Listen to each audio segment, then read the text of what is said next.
In this video, I'd like to discuss the Roll Sign Prints product. The Roll Sign Prints product is used anytime you're directly printing to a flexible substrate, such as printing to a banner, vinyl, or paper.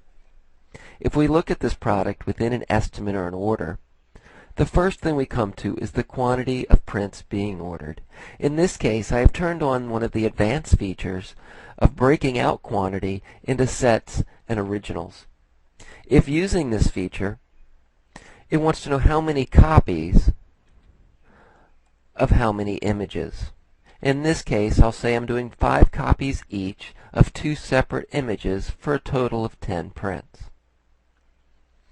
Next would be the height and width of those images, and then the actual printer being printed to, and the resolution of that printer or print mode.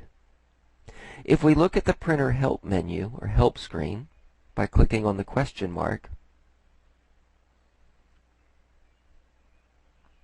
this breaks out what those resolutions are, the printer settings, the associated print speeds for costing, and the percentage of price increase for an area-based pricing.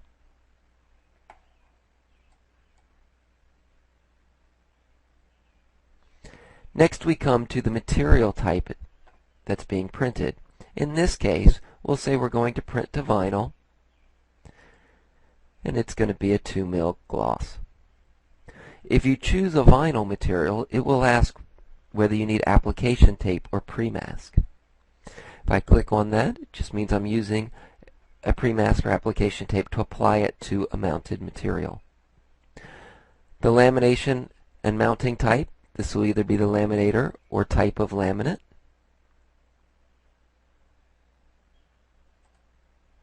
And what that laminate is. And then a back laminate or adhesive. Next we come to the mounting side. Here we're going to mount this vinyl onto Coroplast. And then it wants to know what type and size Coroplast are we going to use. I can either cut it out of a sheet or use the pre-cut sizes. In this case, let's say we're going to cut it out of full sheets. Next we come to the sheet usage. In this case, sheet usage I have set to default to full sheet, meaning I'm going to use up to and scrap up to the full size of Coroplast. I can control that and say no, I only want to use up to a half sheet. This then takes the assumption that you are cutting the board in half and will reserve the other half in stock if not used. In this case, if I look at a half sheet and we look at the info tab, it's breaking out how that is going to lay out. On a half a sheet of 4 by 8, I can get 2 vertical and 2 horizontal. Therefore, utilizing 4 per sheet or 4 per half sheet for 3 half sheets for a total of 1.5 sheets. Now, if I was saying I was going to do this in full sheets, it now says I can get 2 by 5 out of a full sheet, and it's only going to use 1 sheet. Based off of cutting it in half first, I could not fit as many on the sheet. Next we come to a cut method. This is how this is going to be cut out. Again, we are cutting it out of a 4 by 8 sheet, so therefore am I hand cutting it? Am I going to cut it on some form of router or iCut or other piece of equipment you may have? In this case, we're going to hand cut it. Then we come to a cut complexity. The cut complexity of simple, standard, and complex is based off of, if we look at the help menu, the question mark, of is it more of a square cut that we're cutting out, like a simple yard sign, or is it something that has more curvature to it, or is it something that is more complex with lots of curvature and angles? In this case, we're just going to say that it's a simple complexity because we're just cutting it by hand and cutting it square. The next one is the cut style. This is another advanced user feature that you may or may not see a purpose for. In this case, since we're just cutting out of Coroplast, the cut style is just square. But if I had to mount this to wood or some other format, I might have to bevel it or polish the acrylic edge, or other styles that you may add. And again, this can be turned on in the user constants if you wish to use it. Next we come to the add-on tab. Here we have a quick quote finishing. This is just to add a simple percentage to the overall print price for finishing. If we look at the help menu there, it breaks out what those are. In this case, it's adding a 5%, 20%, or 35% increase for checking one of those boxes. This does not help costing, nor does it give any detail on a work order. If we want to help do costing or get more detailed in pricing and what's on the work order, then we can go to Custom Finishing and choose just what applies. In this case, since I'm mounting it, I could go past the banner finishing options, but if I was going to print a banner, I could then choose an edge treatment such as webbing or an install method such as Velcro, grommets, double-sided tape, etc. The grommet spacing, and it will auto-calculate how many it assumes grommets will needed per piece based off the left, right, top, bottom, or corners only being grommeted.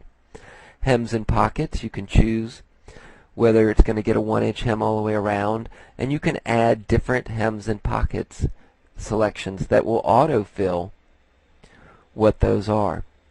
You can also choose a custom and type in whatever you would like those hems and pockets to be. If it's going to be hemmed or seamed, what is it going to be seamed with, and whether its wind slits are required.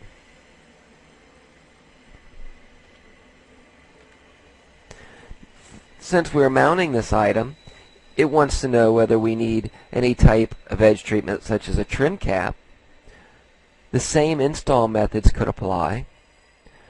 Grommets could also apply if we were hanging these, etc. And then easel backs or drill holes, and whether we needed these corners to be rounded. The layout data allows you to put in special spacing between the prints and additional margins.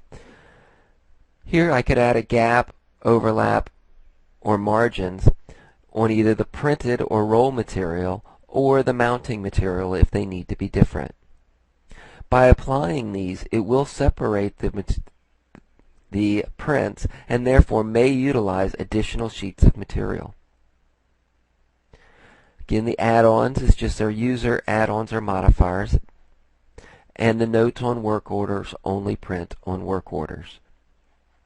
And then again, a separate info tab for your print material layout and your mounting material layout.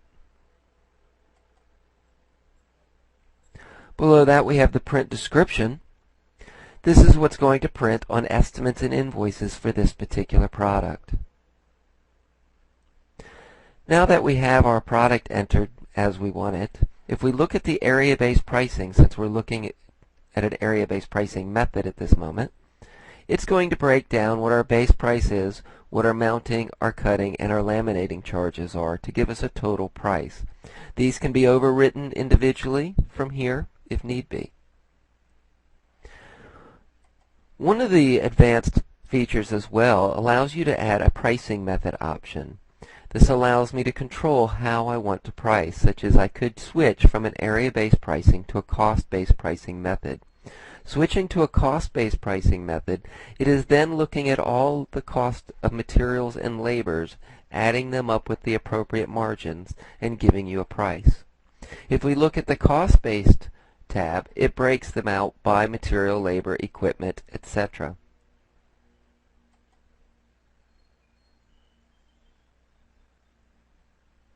This concludes our video of the roll sign print. If you have any further questions, please review our other videos or contact Ceres' implementation department. Thank you.